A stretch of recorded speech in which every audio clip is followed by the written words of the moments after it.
Now we already talked about the heart, right? The heart, that central pump within the cardiovascular system. As it pumps the blood throughout these chambers, it's going to move the blood out into your aorta and then distribute it throughout, the systemic circulation. Now, within the systemic circulation, you have a series of blood vessels, and these blood vessels will help to conduct the blood and deliver the blood appropriately to all the cells and tissues of the body.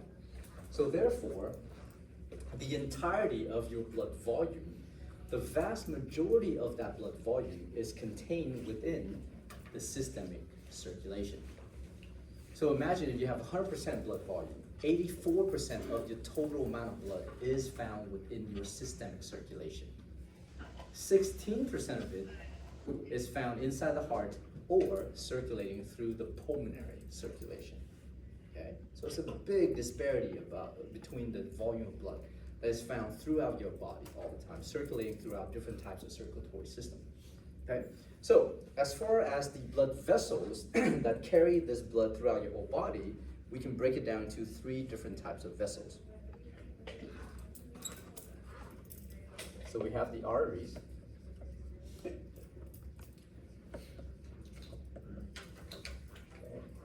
which makes up your arterial vessels. And on the other side, you have the veins, which makes up your venous vessels. And in the middle of that, you have what we call the capillaries.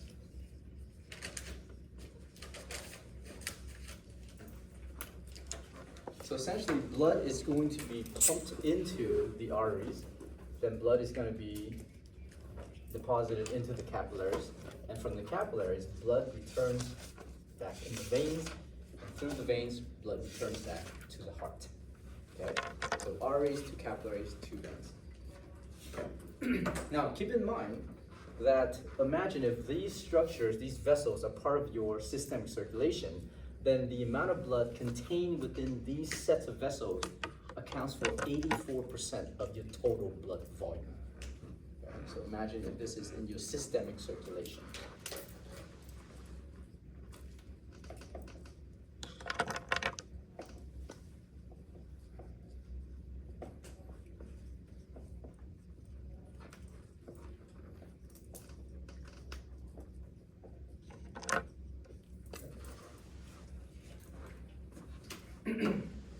Now, with the blood vessels, you have arteries, you have capillaries, you have veins, right? All of these particular structures are actual organ system itself. So they are organs on their own. So you have an arterial organ, a venous organ. The capillary is really not an organ, it's just a very small microscopic vessels. So therefore, because an artery and a vein are organs, they have distinct layers. And because they're organs, they're basically composed of 4 primary tissue of the body, right? Epithelial tissue, connective tissue, muscular tissue, and also nervous tissue, okay? So you can distinctly peel apart 3 layers that make up the arteries and the veins. The innermost layer of the arteries and the veins are called the tunica intima. That's the inner layer. The tunica intima is composed of a simple squamous epithelial tissue called the endothelium. And that endothelium is bound to a basement membrane, which is a connective tissue, and also surrounded by some elastic protein fibers. Okay? So all of those makes up what we call the tunica intima. The middle layer of a blood vessel is called the tunica media. And the tunica media is a layer that contains smooth muscle. So it's a muscular layer surrounding the blood vessel, okay? And the type of muscle found within the tunica media is mainly smooth muscle. It's actually all smooth muscle, okay? The outermost layer of a blood vessel we call the tunica externa, or the tunica adventitia. This outer layer is a connective tissue layer of the blood vessel. Now, within the tunica externa, in large blood vessels, like your aorta and your vena cava, oftentimes, because these large vessels has a very high flow of blood coursing within these vessels. So therefore, the blood that is actually being carried, transported within the blood vessels, does actually very little to nourish the blood vessel. And furthermore, these larger vessels have very thick walls, right? So tunica intima, tunica media, tunica externa. So they have distinct walls or distinct layers. So therefore, as the blood is flowing very rapidly through these vessels, there's very slow amount or low amount of diffusion of oxygen and nutrients to nourish these vessels. So because of that, the large vessels within the tunica externa, the outer layer of these vessels, they actually have tiny blood vessels. It's kind of weird to think the blood vessels have their own blood vessels, right? Because the blood vessels are actually organs of the body. Every single organ system must have a dedicated blood vessel supply to them, okay? So because of that, some of these larger blood vessels have these tiny little blood vessels that penetrate into the tunica externa. And we call those tiny blood vessels the vasa vasorum. Yep. Okay, so both arteries and veins have Only the larger ones. Okay, but both the larger arteries and the larger veins will have. The vasa vasorum. Yeah. Yep. Okay, yeah. The smaller arteries and veins don't have the vasa vasorum because they're small enough that there's adequate amount of diffusion of blood. Okay. Because as you get smaller and smaller in the blood vessel, the rate of blood flow decreases. So therefore, as the blood's moving slower, the oxygen is diffusing adequately and the nutrients is being delivered adequately. Okay, now for the arteries itself, just these vessels here. For the arteries, there's actually 3 different types of arteries that we need to know. Okay, so the first type of arteries is referred to as the elastic arteries. The second type of arteries we call the muscular arteries. And the third type of arteries are known as your arterioles. So progressively, they go from big to small to microscopic. Okay? So you may have 1 or 2 elastic type of arteries, you may have hundreds of muscular arteries, but you have millions of arterioles. Make sense? And then the arterioles will branch into your capillaries. Okay? So progressively it gets larger and larger and larger in terms of the amount of these particular vessels. Now, in the arterioles, in the arteries itself, in all of these vessels here, the amount of blood that is being transported just within the arteries is only 13% of that 84% that is found collectively in the systemic circulation. Okay? So the blood that is coursing within the arteries that's going to be delivered to your cells and tissue in the capillaries is really not a very high volume of blood. Make sense? So the arteries only contain 13% of this 84% of blood. Okay? Now, the blood that is circulating within the arteries, we refer to this as the arterial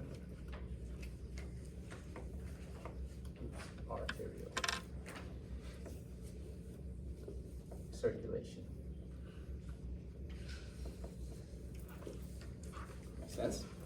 Okay, so the blood in the elastic arteries, the blood moving within the muscular arteries, the blood moving within the arterioles are referred to as the arterial circulation. Okay. And the arterial circulation at any given time contains only about 13% of that 84% of blood within the overall systemic circulation. Now, all of these vessels will have those 3 distinct layers: tunica intima, tunica media, tunica externa. The arterioles, because they're so microscopic, their diameter is actually very small, like about 20 to 30 micron in diameter. They may only have 1 or 2 layers of smooth muscle in the tunica media, but because their diameter is so microscopic, those smooth muscle, when it contracts, it can actually close and stop blood flow through the arterioles altogether. Make sense? So if one of these vessels contract and stop the blood flow, it's not a big deal, right? You have like 10 million of these guys. But if 25% of your arterioles all contract, what's gonna happen to your blood pressure? It's gonna shoot off the roof, okay? So because of that, the arterioles are known as your resistance vessels. So this is the vessel that actually helps to regulate your blood pressure, not these guys. The muscular arteries are the ones that you learn in anatomy. Brachial artery, radial artery, ulnar artery. Those are the arteries called the muscular arteries. Elastic arteries are the big ones, aorta, right?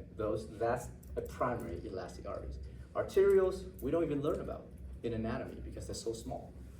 But these guys are the most important in terms of the regulation of your blood pressure. So the arterioles are known as your resistance vessel.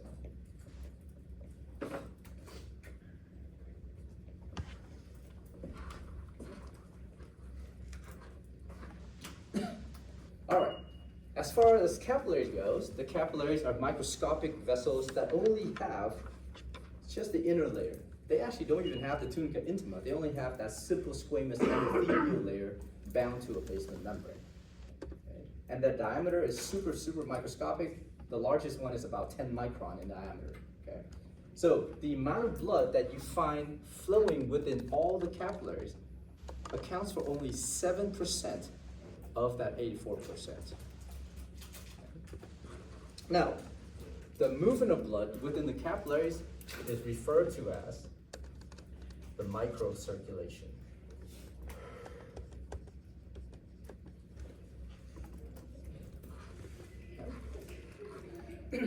The capillaries are the functional unit of your vascular system because this is where we exchange gases between the cells and tissues of the body.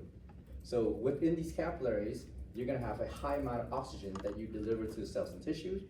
And then from the cells and tissues, you're going to start to pick up the CO2 gas that is produced by the cells and tissues. So there's a gas exchange that occurs within the capillaries. And if there's any nutrients carried within these capillaries, those nutrients will also be delivered to the cells and tissues of the body. Any waste materials produced by the cells and tissues will be picked up by the capillaries and returned into the circulation. Okay? The way that we allow blood to be delivered into the capillaries, there's two different ways for us to regulate that process. One is to allow for the arterioles to contract and relax. So we stimulate the smooth muscle of the arterioles to contract. We call that vasoconstriction. If we allow the smooth muscle in the arterioles to relax, we call that vasodilation. So vasoconstriction and vasodilation is going to regulate blood flow into the capillaries itself.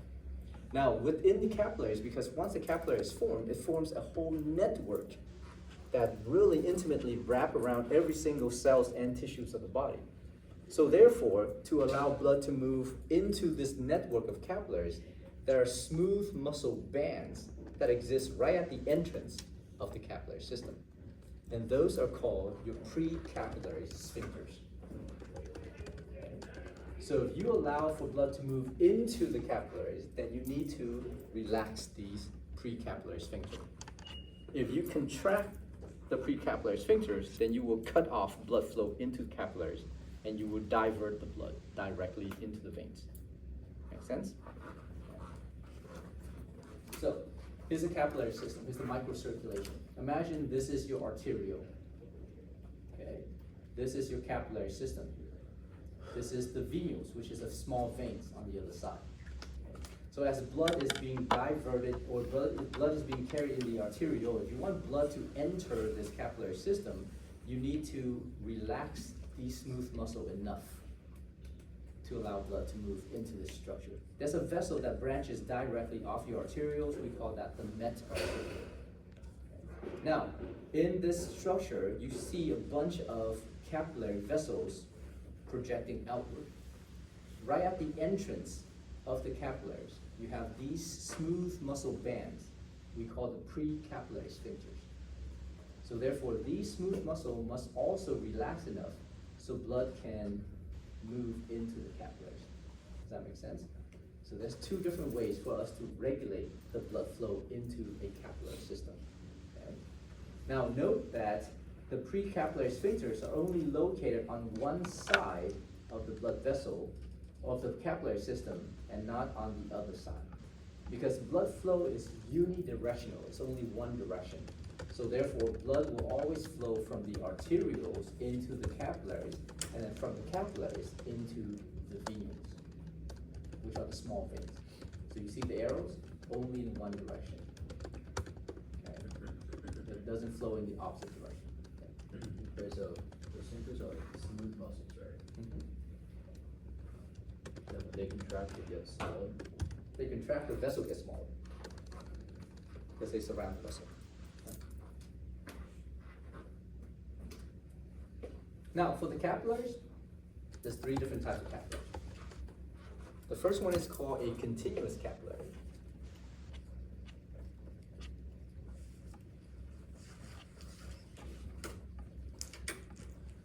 The second one is called fenestrated capillaries.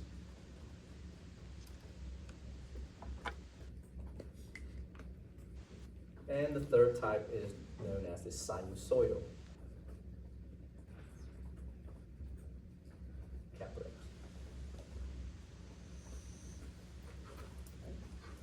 In a continuous capillary system, the endothelium, the cells inside, are tightly bound to each other. So there's no gap between the cells. Sometimes they can actually overlap each other as well. And the whole cell is basically all nice and squamous looking. So therefore, this is found in certain areas that will regulate metabolic activities very nicely. So it allows for the transport of nutrients and waste material in a tightly regulated fashion. And to transport these particular nutrients and waste material through what we call bulk transport, mainly. And you guys remember bulk transport, you have to surround it with a vesicle and then therefore transport it across the cell. Okay? The gases doesn't really matter. Gases will diffuse easily across any membrane that it wants to. Okay? So therefore, in continuous capillaries, they're found in your muscle, in your adipose tissue, and in your central nervous system, okay, i.e. through the blood-brain barrier. Fenestrated capillaries basically means that these particular, the cells that form these capillaries, they overlap each other as well. However, on the surface of these cells, there are area that is super thin, and we call these the fenestrations. They're like pore-like structure. And because they have these fenestration, the exchange of nutrients and waste material is a lot faster. Gases will diffuse very quickly, but also nutrients are diffused very quickly as well. So fenestrated capillaries are found in areas of the body that allows for that to happen, i.e. the kidneys, the intestines, and the endocrine glands. Okay? The third type of capillary, called a sinusoidal capillary, basically the cells, some of the cells don't even come in direct contact with each other. Therefore, it leaves huge gaps between the cells. And because these huge gaps exist between the cells, not only are nutrients and waste material easily pass, gases no problem, right? But also cells can pass through these pores. So white blood cell, red blood cell can easily pass through these pores. So we call these the sinusoidal capillaries, and they're found inside your red bone marrow or bone marrow all together, your liver, your spleen, and your lymph nodes and things like that. Okay. You ever wonder how the blood cells from the red bone marrow gets into the circulation? Well, because flowing or basically penetrating into the red bone marrow are a bunch of sinusoidal capillaries. So any blood cell made inside the red bone marrow can potentially squeeze into the blood through these large pores on these capillary systems. Okay? Remember we talked about the blood cells once upon a time? So continuous capillaries looks like this. Fenestrated capillaries looks like that. Sinusoidal capillaries look like that. All right. Now, once the blood returns back into the veins, there are three different types of veins. You have this very small veins called the venules. You have the regular veins, we just call them the veins. And then you have the larger veins, we call the vena cava. So the arteries progressively get smaller, the capillary stays the same, and then the veins progressively gets bigger as they return blood to the heart from the vena cava. Blood that is circulating within the veins, we call the venous circulation.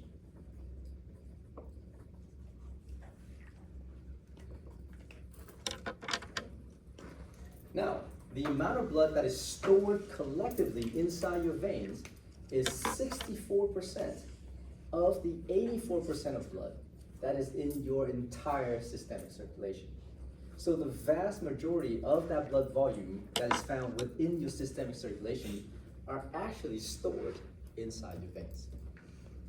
And due to that fact, the veins are known as your capacitance vessels.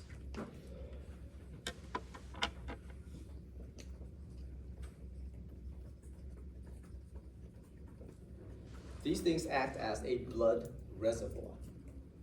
This is where you hold the vast majority of your blood volume. Okay?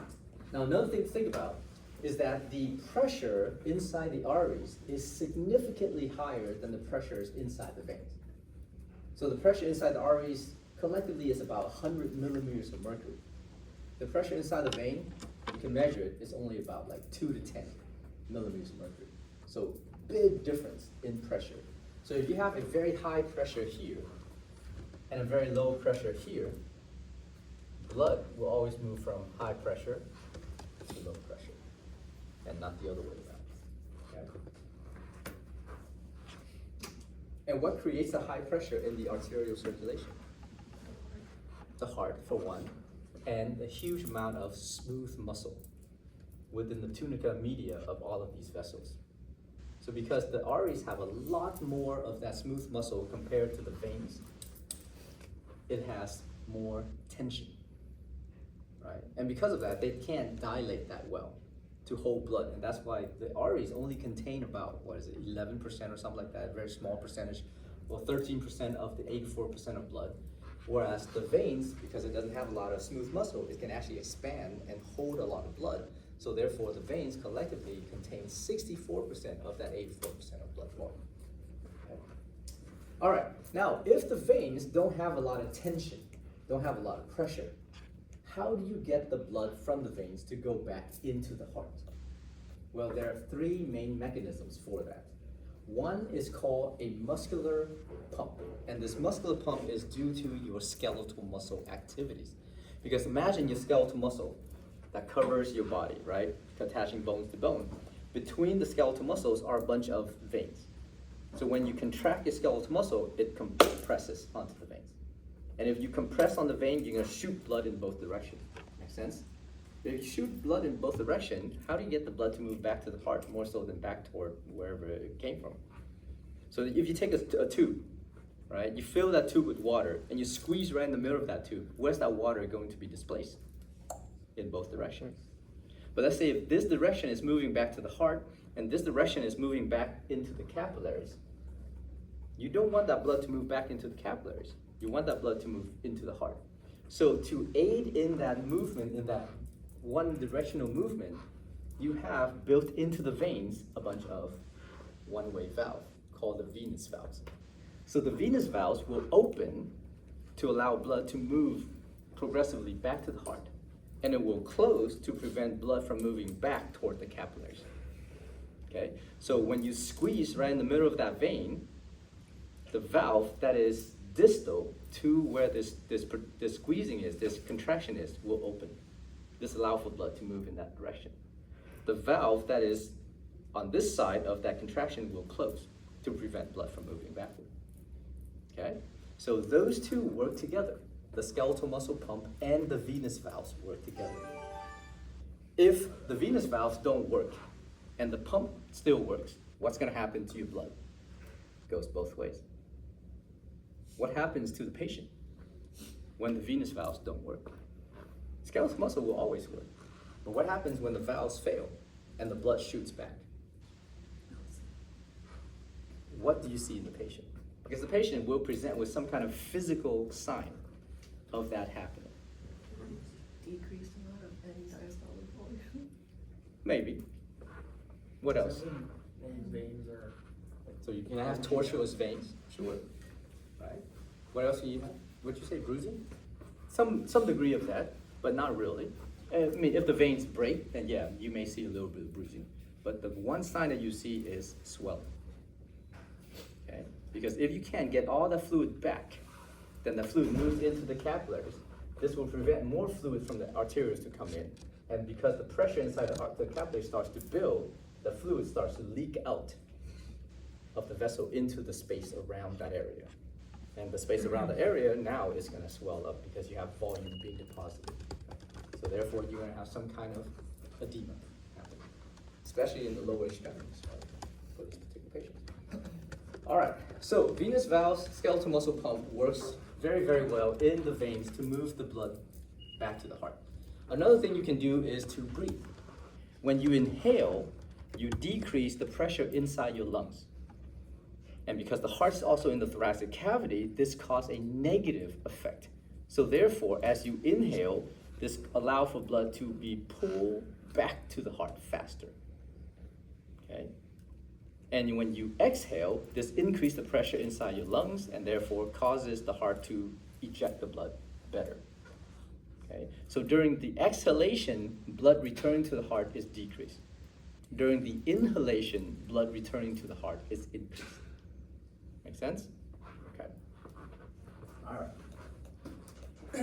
And all of these mechanisms are employed to ensure you have adequate amount of venous return. And that refers to blood returning back to the heart from the veins. What's the best skeletal muscle pump you can employ to increase the amount of blood returning to your heart immediately? Which muscle group do you think is the most active for that purpose? What's the biggest muscle group you have? Your legs. Which part of your leg? Quadricep. So, how do you employ the skeletal muscle pump to return blood back to the heart? What can you do? Squat. Oh yeah, yeah. I can feel it. It's going back to the heart. Yeah. Okay. Skeletal muscle pump, venous valves. Here's how it works. This is a pie chart, because everybody loves pie, right? Alright, let's go to that. We're not gonna, you guys are not responsible for the lymphatic